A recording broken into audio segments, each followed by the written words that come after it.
Welcome back. This is week 10 of inverse methods in heat transfer.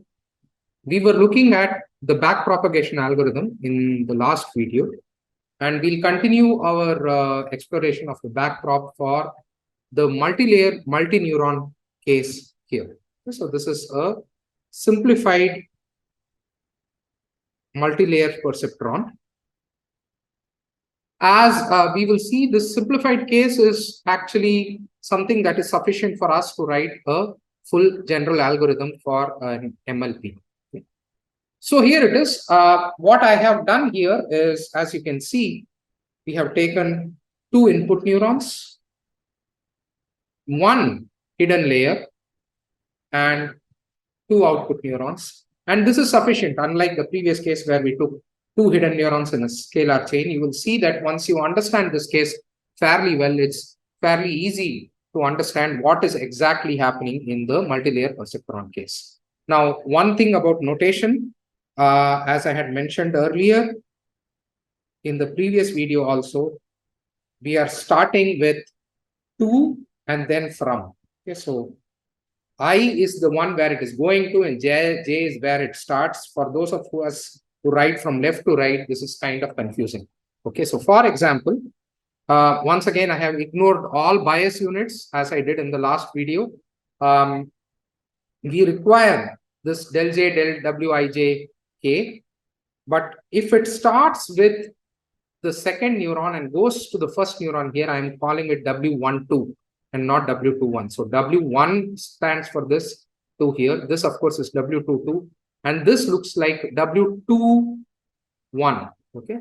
So we read from here rather than from here. So all these superscript 1s simply mean this is the first layer. Superscript 2 means the second layer. Same thing. W11 goes from the first to the first. W21 goes from the first to the second. W12 goes from the second to the first. And W22 goes from the second to the second. Now you have two outputs here, just to take a general case, Y1 hat and Y2 hat. Remember now, even though Y1 hat and Y2 hat are two different numbers, J is still 1. You would have, just like in the softmax case, you have Y1 and Y2.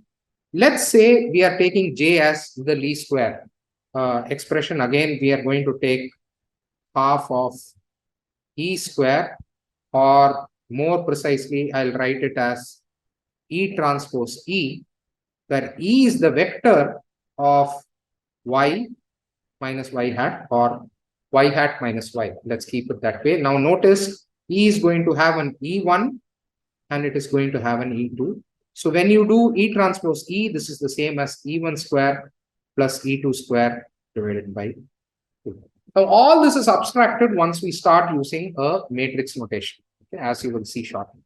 So we want to do the forward pass. How would we do the forward pass? We already did a simple example somewhat similar to this in 2 videos ago.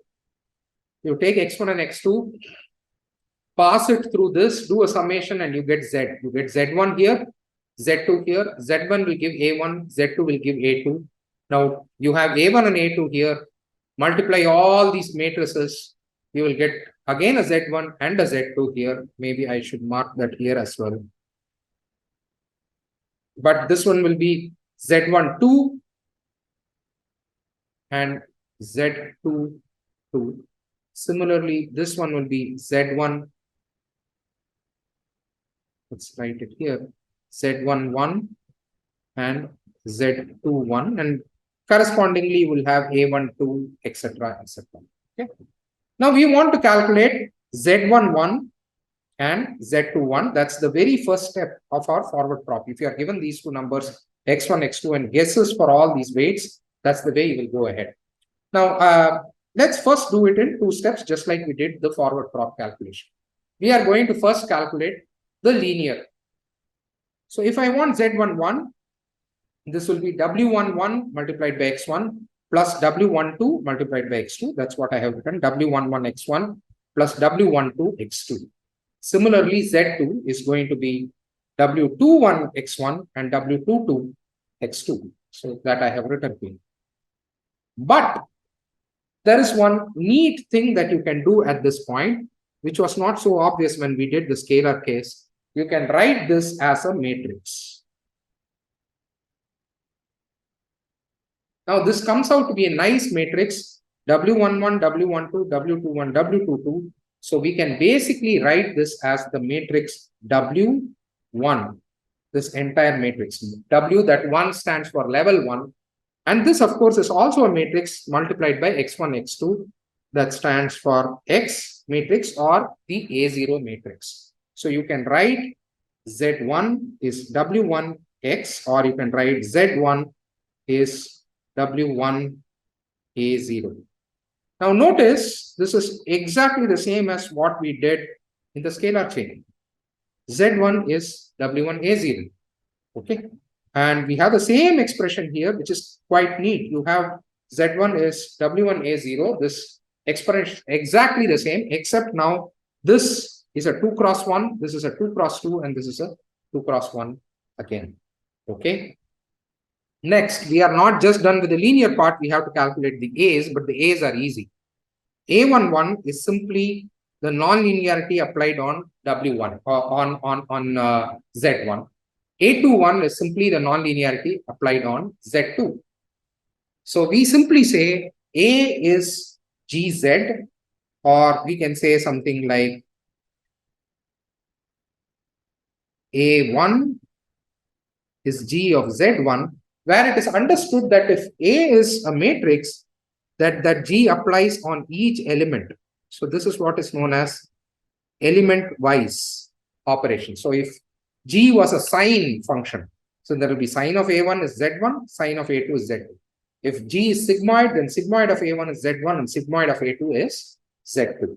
So these two put together, we have A at level 1 is G Z at level 1. And this looks again remarkably same as what we had earlier. Okay, so A1 is G of Z1, Z1 is W1 times A0. So exactly the same as before. So all this is the forward propagation. Now you might say, but that's not the forward propagation fully. What happens to the next step? So the next step is going to be exactly the same, in fact. So if we come here, we can now say Z2 will be W2 multiplied by A1, and A2 will be G of Z2. Nothing really changes. You see, the outputs of this layer are related to these exactly the same as this is related to this. So output here is A1. So you take A0 or X, this goes multiplied by W gives Z. Take G of Z gives A1. Multiplied by W gives Z2. Z2 take G, and this gives you A2. And A2 was assumed to be the same as Y hat. A2 has 2 components, Y hat also has 2 components. Both these are 2 cross 1 matrices. So now let us look at backprop. Now that we have come till the end and we have found out Y hat, if there were multiple layers, you will still keep on repeating this, just like we repeated in the chain. As you can see, there is really no difference between the chain and this case. But can we get similar expressions for backprop, just like we got easily for backprop in the scalar chain? Can we get it easily for this multi-layer case also? And then let's go ahead. So we are now starting with the backprop.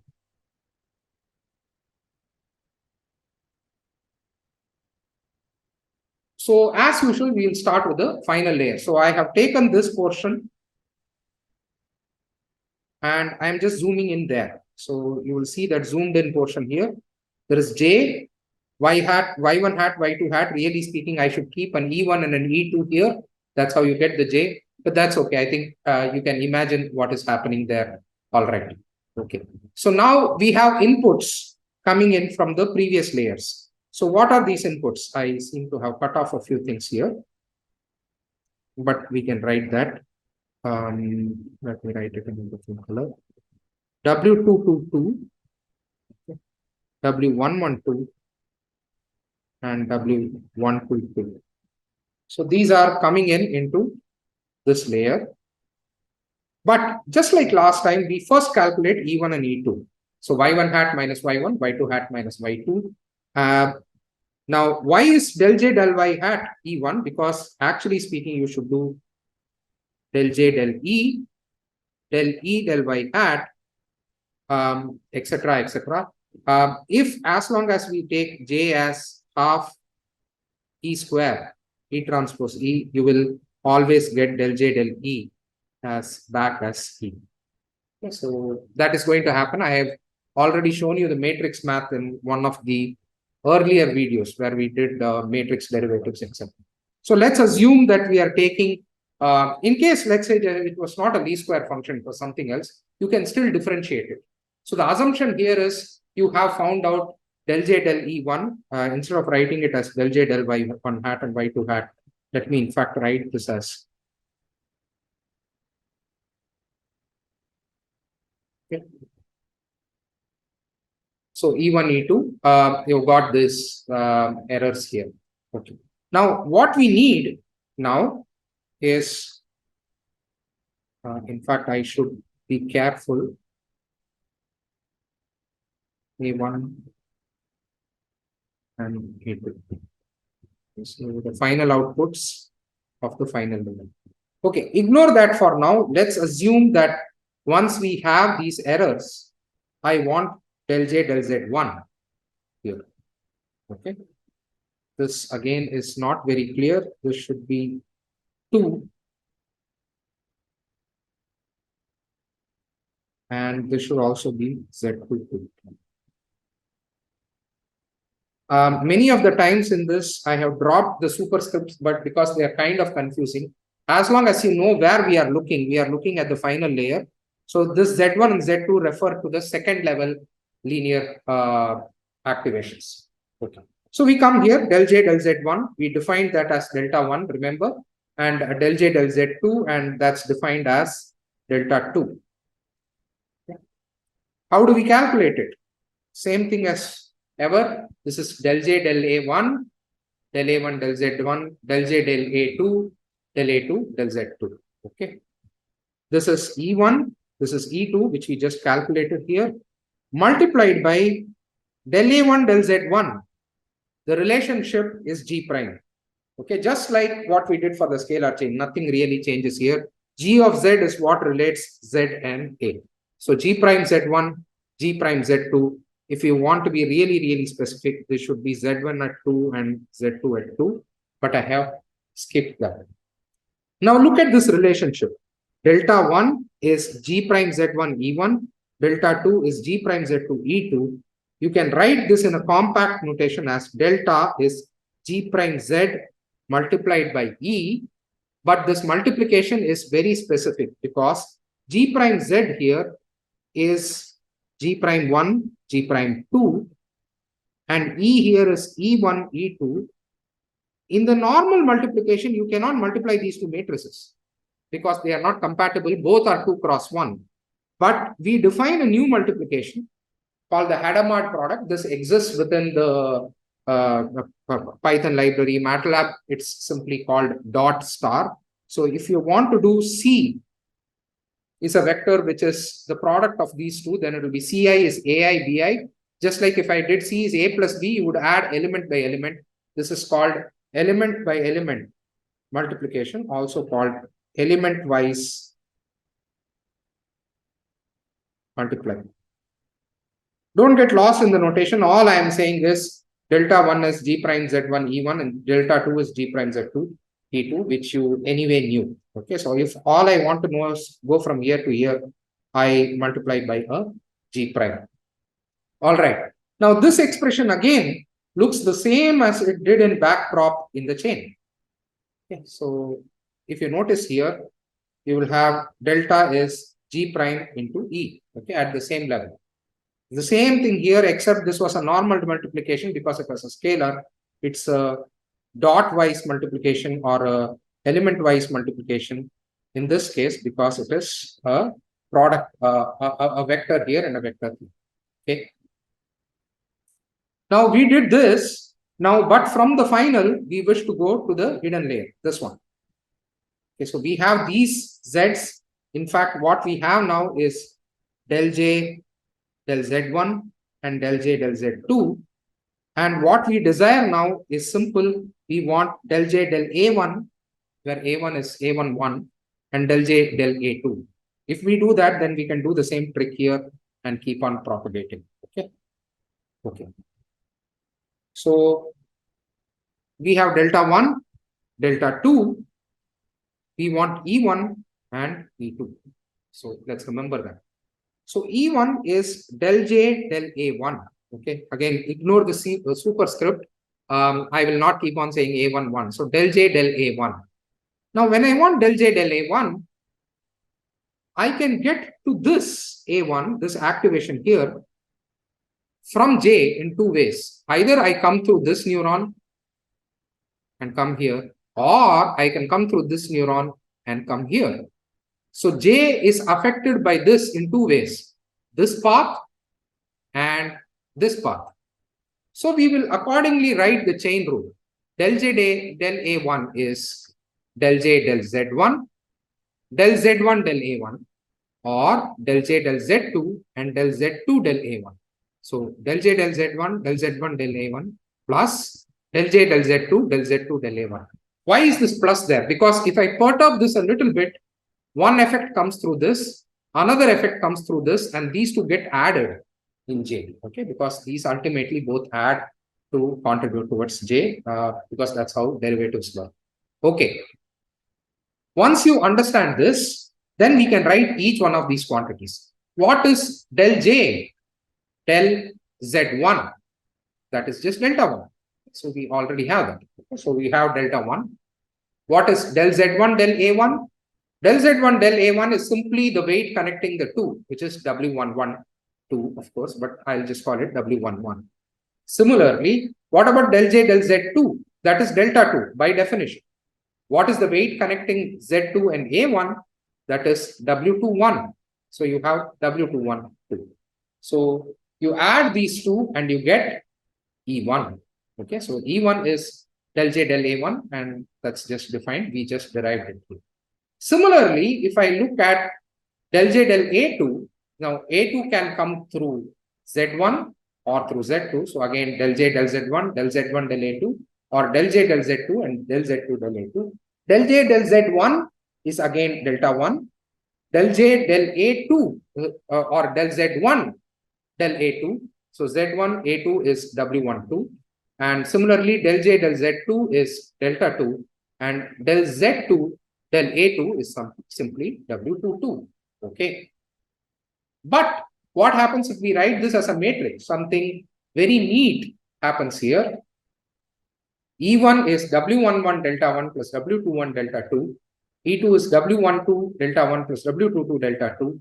If you notice this is exactly the W2 matrix, but it is transposed. Okay. So E1 is not W times delta, but it is W transpose times delta. Again, I'll give you a comparison with what happens in the chain. If you notice here, E is W times delta. The only change that has happened here is Ek minus 1 is W transpose K multiplied by delta K, because now we are dealing with matrices. So this is also called the adjoint. Okay, so what you have here, what we have derived here is E1 is W transpose times delta 2. Okay. These expressions, as we saw, are almost exactly the same that we had in the scalar chain case. As you can see, you can simply compare with what I did. In fact, I did compare. Okay. Now, suppose I want the weight update. Okay, so suppose I want delta W1. In fact, instead of calling it delta, let me call it del J del W11. Okay.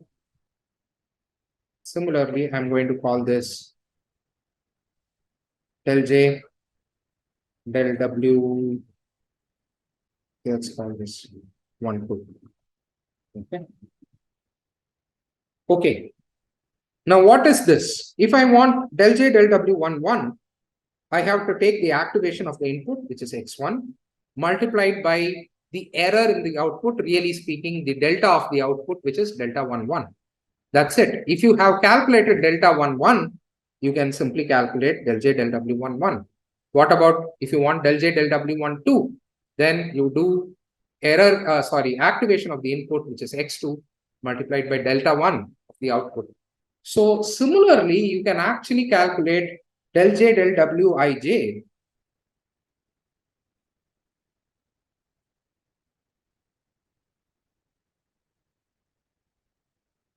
L simply as delta of the output, delta I multiplied by Aj.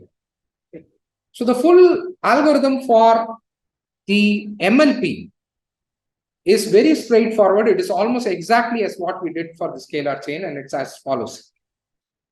You first do the forward pass.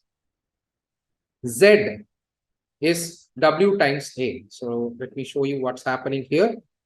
All we did in the forward pass is Z is W times A. Okay, so if it looks like this Z is W times this activation. This activation is G of this.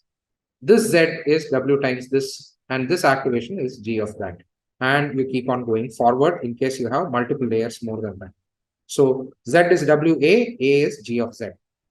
Calculate the error vector at the final layer. Then once again, we do the same thing. Given a delta, given an E, find a delta. How do you find the delta? Multiplied by G prime. Okay. Given a delta, or given a delta, let me show you the next figure. Probably that's a little bit clear. Given this delta, find this E by multiplying with the transpose of this weight matrix. So just like forward multiplies by W, inverse multiplies by W transpose. In fact, there's a very beautiful relationship between this and our general inverse methods. If time permits, I'll discuss this in week 12 when we come to some of the advanced topics, or at least I'll give you an overview of advanced topics. So that's it. Forward is ZA, ZA, so on and so forth. Inverse is E delta, and finally you just calculate once you know the A from the forward. So A is known from forward. All the deltas are known from the back. You can calculate the entire del J del Wj. Now notice you just did one forward pass to calculate all the A's, and you did just one back pass. Okay. Of course, it's going through multiple layers, but the pass itself is one. You go from the input to the, or from the output to the input to the output once, and output to the input once, and all the weights can be calculated at one shot. So this is why it is extremely clever as well as extremely cheap. So this is the backprop algorithm. Now, all through this algorithm, we have been using this term G of Z. And this G of Z, we have assumed usually to be a sigmoid, but there are several common nonlinearities. As I showed you, historically first was this TLU, or the threshold nonlinearity. For example, G of Z could be step function of Z. So step function of Z is, if Z is less than 0, it is 0. And if Z is greater than 0, it is 1. So this just does this. There is another function called sine of Z, SGN of Z, which is 1 and minus 1. So both these were used historically. Of course, neither of these are differentiable. So these are both not differentiable. And as you notice, in our backprop algorithm, we have G prime Z sitting there. Okay, so these are not nice functions for two reasons. It's not just that these are not differentiable, but everywhere else, their derivative is 0. So basically, this expression is going to look like at one point infinity, and everywhere else it's going to look like 0. So delta of k will, as it is said, it will not propagate. Okay, so this is not useful for backprop. Neither of these can be used with the backprop. The third one is the sigmoid function, which we saw, sigmoid of Z.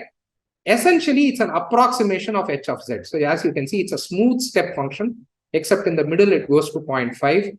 This is differentiable, 1 by 1 plus e power minus Z.